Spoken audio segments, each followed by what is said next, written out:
आजमगढ़ लोकसभा उपचुनाव को लेकर तमाम चर्चाएं चल रही हैं, लेकिन वो चर्चा एक जो सवाल सबसे बड़ा था कि भाई समाजवादी पार्टी की तरफ से कौन उम्मीदवार होगा, अब वो खत्म हो गया है।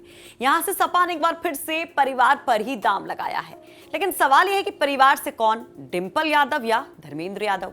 नमस्कार, आप देख रहे हैं यूपी तक और आपके साथ मैं हूं सुषमा। आजमगढ़ लोकसभा उपचुनाव पर सबकी निगाहें टिकी हुई हैं, क्योंकि ये सीट अखिलेश यादव की थी। तो अपनी सीट को बचाने की जिम्मेदारी अखिलेश यादव ने अपने चचेरे भाई धर्मेंद्र यादव को दी है। जी, समाजवादी पार्टी ने उम्मीदवार के नाम का ऐलान कर दिया है और सपा की ओर से धर्मेंद्र यादव निरहुआ के सामने चुनावी मैदान में होंगे।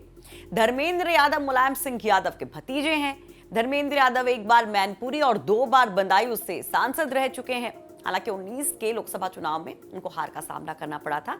बीजेपी के उम्मीदवार संघमित्रा मौर्य, जो कि स्वामी प्रसाद मौर्य की बेटी हैं, उनके हाथों उनको शिकस्त मिली थी।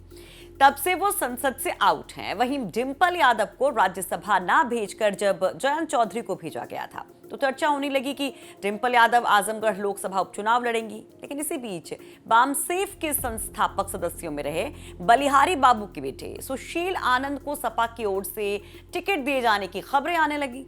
चर्चा थी कि दलित वोट को लेकर अखिलेश यादव बड़ा दांव चल रहे हैं, लेकिन यह कहा गया कि स्थानीय समाजवादी पार्टी के नेताओं और आजमगढ़ की जिला यूनिट के विरोध के बाद अखिलेश को अपना यह फैसला वापस लेना पड़ा। तब चर्चा ये शुरू हुई कि क्या यादव परिवार का ही कोई सदस्य चुनाव मैदान में होगा, जिसमें डिंपल यादव और धर्मेंद्र यादव का नाम चला।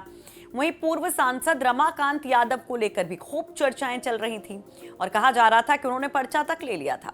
खैर, जिस तरह से अखिलेश यादव घिरे हुए हैं, परिवार में बिखराव की खबरें आती रहती हैं, ऐसे में अखिलेश यादव का डिंपल की जगह धर्मेंद्र यादव को चुनाव में उतारना एक बड़ा कदम माना जा रहा है। इसके जरिए एक संदेश देने की बात कही जा रही है। वहीं दूसरी तरफ ये भी कहा जा रहा है, जो कुछ लोग ये भी चर्चा कर रहे हैं कि गुड्डू जमाली के आने के बाद, जो कि बीएसपी के कैंडिडेट हैं, समीकरण काफी बदल गए हैं। और ये भी एक बड़ी वजह है कि डिंपल की जगह धर्मेंद्र को उतारा जा रहा है, क्योंकि इस बार यहाँ सपा के लिए राह आसान नहीं है।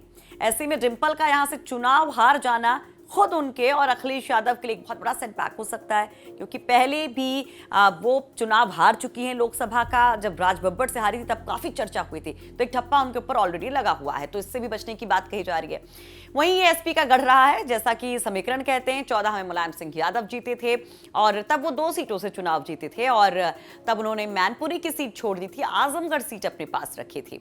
और उसके बाद जब 19 में चुनाव हुआ तो अखिलेश यादव को वो सीट उन्होंने ट्रांसफर कर दी और अखिलेश यादव जीते। अब अखिलेश यादव ने जब करहल से जीत दर्ज की तो उन्होंने इस सीट को छोड़ दिया है।